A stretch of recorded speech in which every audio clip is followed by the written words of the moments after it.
이준석 후보님 하면은 네. 정치 색깔, 네. 노선 네. 그걸 좀 확실히 좀 정했으면 좋을 것 같아요. 정치 색깔, 정치 노선. 저는 확실한데 유튜버들이 자꾸 거꾸로 얘기해가지고 지금 그렇습니다. 아무가 말씀만 해보세요. 어떤 걸요? 정치 색깔 말이죠.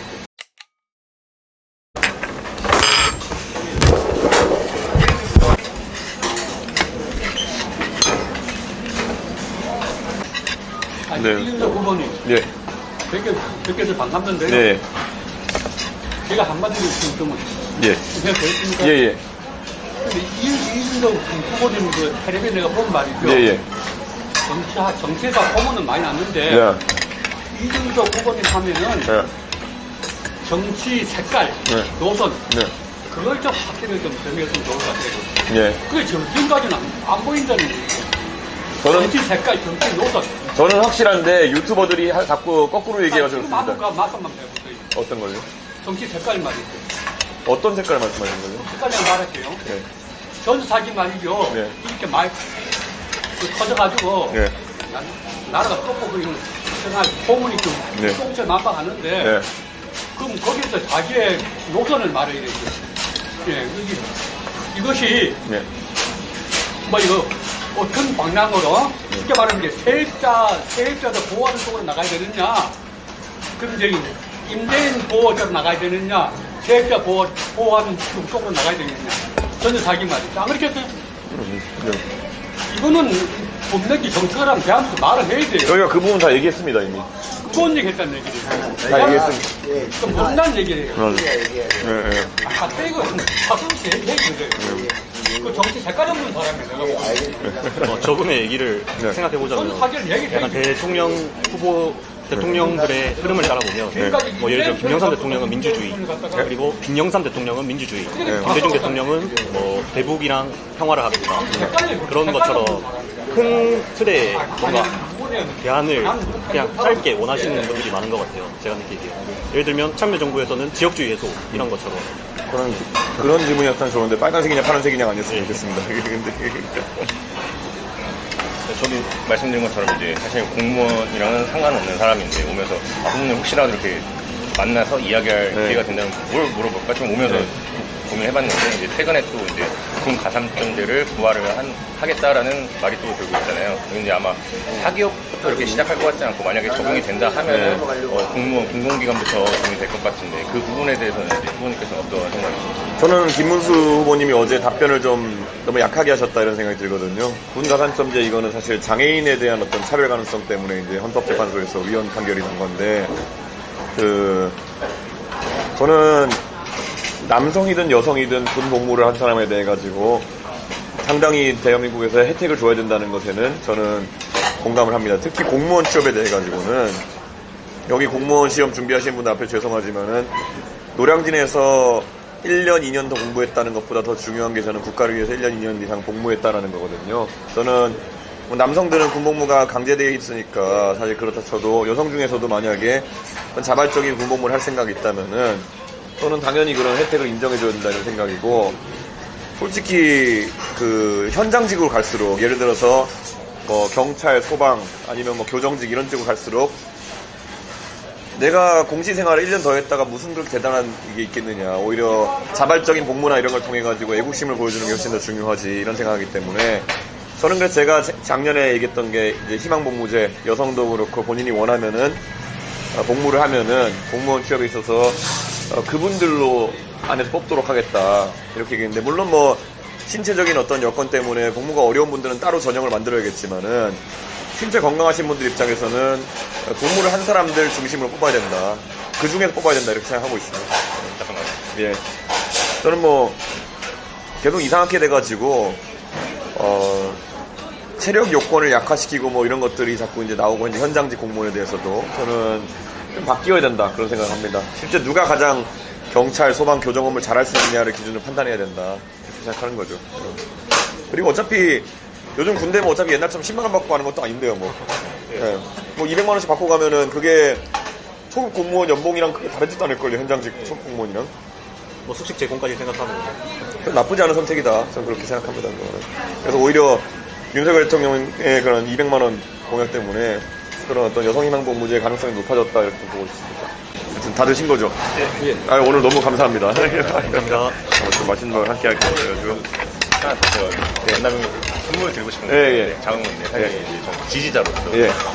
찾아뵙게 됐고 이번에 이제 대통령 이제 완주를 하셨으면 좋겠는 바람에서 예. 저는 사실 취미로 이제 또 마라톤을 하고 있는데 예. 저에게 있어서 마라톤 첫 번째 완주 메달을 예. 어떤 마라톤을 뛰신 거예요? 이제 서울 마라톤 2년 전에 제가 처음 마라톤을 뛰었는데 이번에 네. 참 완주에 대한 의지가 강하시고 저도 응원을 하게 돼요. 감사합니다. 저한테 나름 의미가 있는 메달인데 예. 선물이 되면 드리고 예, 감사합니다.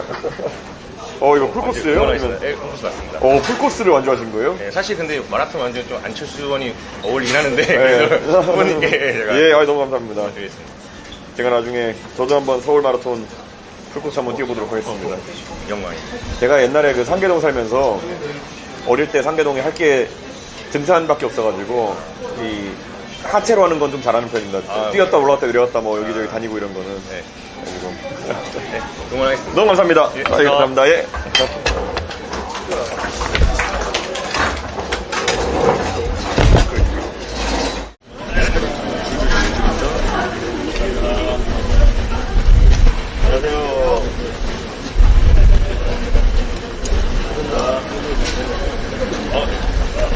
공시생들 또 이렇게 만나 뵙고 이야기를 들어보러 이렇게 왔습니다.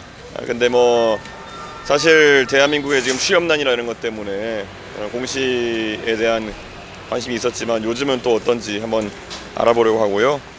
무엇보다도 오늘도 아침부터 다녀보니까 어제 TV 토론에 대한 그런 냉정한 평가가 많은 것 같습니다. 그래서 그 TV 토론에서 이재명 후보가 어떻게 젊은 세대를 무시하고 이런 국민을 대신해서 하는 질문들에 대해 가지고 회피로 일관하는지를 보고 많은 사람들이 실망한 것 같습니다. 그래서 기본적으로 어제 내용만으로도 사실 굉장히 이재명 후보는 본인이 부적절했다는 걸 증명했지만 또 매너 면에서도 빵점이었다 이렇게 평가하겠습니다. 젊은 세대가 합리적인 지적을 할 때 그에 대해서 가르치려고 드는 태도 그것 자체가 꼰대짓이고 저는 이재명 후보가 예전 성남시장 할 때도 뭐 장애인들에게 뭐 찾아온 장애인들에게 대화를 하긴커녕 쫓아내라는 듯이 얘기한다든지 이런 태도의 문제, 인성의 문제가 있었는데 그대로 토론 과정에서 노정됐다. 저는 그런 생각을 하고 있습니다. 또 어제 토론 과정에서 안타깝게도 이재명 후보가 거짓말을 아주 선명하게 하고 말았는데요. 부정선거를 본인이 과거에 신봉하고 수개표나 이런 것에 대한 주장을 한 바가 있는 것이 명확함에도 불구하고 본인이 뭐 국정원의 개입에 대한 것을 부정선거라고 했다라고 하는 등의 이거는 뭐 실수가 아니라 능동적으로 지어내가지고 국민 앞에서 거짓말한 거거든요. 그렇기 때문에 거짓말이 일상화되어 있는 후보다 이렇게 생각하고 어제 계속 이제 주변에서 공직선거법으로 이재명 후보를 고발해야 된다라는 주장이 있었지만은 저희 개혁신당 내에서는 정치의 사법화를 막아야 된다라는 의견이 우세하기 때문에 저희가 이재명 후보를 고발하기에까지는 이르지 않게 되었습니다. 하지만 우리 국민들께서 이런 거짓말쟁이 후보에 대해서 어떻게 해야 되는지는 잘 아실 것이다 이렇게 생각합니다. 그리고 결과적으로 대한민국은 지금 주요 후보들 중에 부정선거론자가 아닌 사람은 저밖에 없는 상황이 되지 않았나 이런 생각을 합니다. 과거 부정선거를 믿었던 1번 그리고 아직까지 부정선거론자들과 또 윤석열 계엄 세력과 단절하지 못하는 2번 이 둘은 명확하게 음모론자적인 그런 성향을 갖고 있기 때문에 선택지가 아니다. 그래서 이제는 유일한 상식의 선택은 기호 4번이다 이렇게 말씀드리겠습니다. 네. 질문 혹시? 예. 1차에 비해서 이번 2차 토론 어떻게 좀 평가하시는지 그리고 좀 지지율 좀 목표치 어느 정도 보시는지 하나만 더 오늘 수원이랑 동대 성남이 좀 특정 후보에 유리한 곳인데 좀 어떤 메시지 강조하실 건지.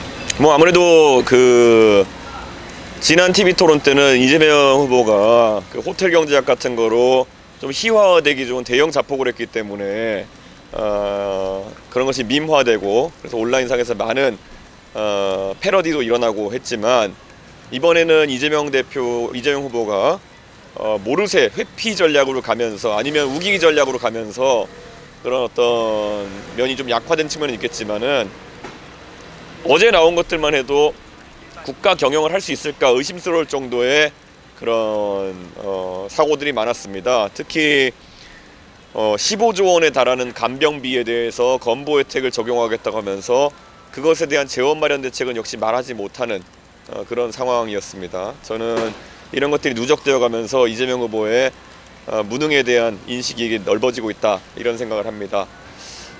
그래서 이제 이재명 후보의 무능에 대해서 논란 유권자들이 계엄에서도 자유롭고 그리고 정치적 무능에서도 자유로운 그런 이준석에게 조금씩 관심을 갖는 것이 느껴집니다.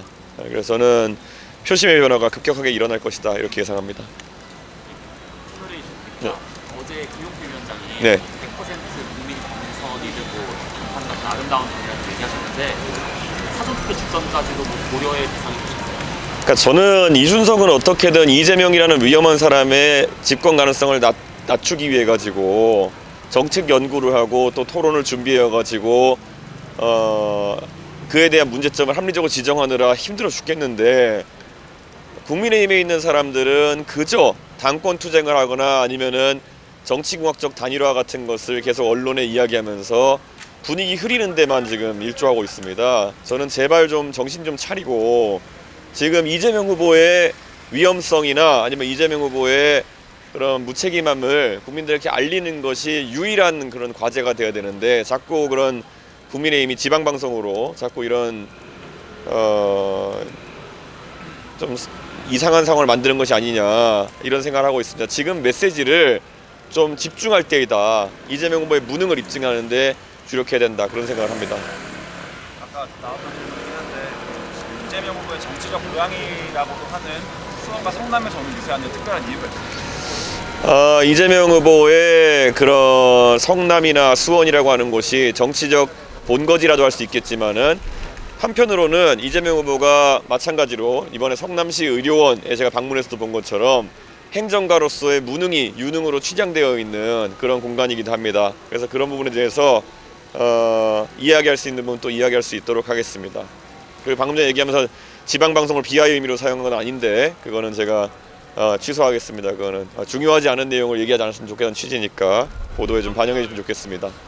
윤석열, 김건희 씨의 공천 개입 관련해가지고 당대표 시절에 깊이 관여했다는 의혹이 있는데 어떤 의혹이 있죠? 당시에 이제 명태균 씨랑 연락을 하고 주고 어떤 연락을 했죠? 계속 그 이기엔 여론조사 가져오면은 그 이제 공천 준다는 얘기가 그 당시 있지 않았습니까? 아닙니다. 그것은 국민의힘의 당원 당규에 여론조사 등을 통해서 경쟁력을 입증한 후보는 전략 공천할 수 있다는 당원 당규를 얘기해 준 겁니다. 깊이 관여하셨다는 건 아닌 건가요? 깊이라는 거나 이런 거는 굉장히 주관적인 잣대가 들어가는 거 아니겠습니까? 무엇을 했느냐 안 했느냐로 저한테 물어보시면 감사할 것 같습니다. 당시에 당무 개입이나 공천 개입에 대해서 이제 이의를 제기하거나 하진 않으셨나요? 아니 국민의힘의 당대표가 공천 개입을 할 수 있습니까? 김건희 씨랑 유탐사 김시호 기자 그러니까 정확하게 구체적인 무엇을 했냐 아니냐 질문해 주셔야 되는 거지 평가를 저한테 해달라고 하면 그건 곤란합니다. 예. 하나만 더 여쭤볼게요. 어제 갤럽 여론조사 따르면 이준석 후보 지지율이 10%로 오르긴 했는데 김문수 후보도 전주 대비 7%포인트 올라서 36% 올랐거든요. 그래서 이준석 후보께서 말씀하신 그 동탄 모델에는 조금 반대 방향으로 가고 있는 거 아니냐. 저는 그거야말로 덩어리짐에 의존하려고 하는 그런 관성이 계속 발동하는 거 아니냐 이렇게 생각하는데요. 김문수 후보와 그 이재명 후보의 양자 대결 그리고 저와 이재명 후보의 양자 대결 지표들을 보면은 오히려 김문수 후보의 확장성이 낮기 때문에 이재명 후보가 김문수 후보와의 대결 속에서는 과반을 넘는 득표를 해버리는 상황들이 발견되거든요. 그러면 그거는 그냥 끝난 겁니다. 그렇기 때문에 이재명 후보의 득표 가능성을 조금이나 낮출 수 있는 사람은 바로 기호 4번 이준석이다. 이거를 이제 중도 보수층의 유권자들이 알아가야 될 것이다 이렇게 생각합니다.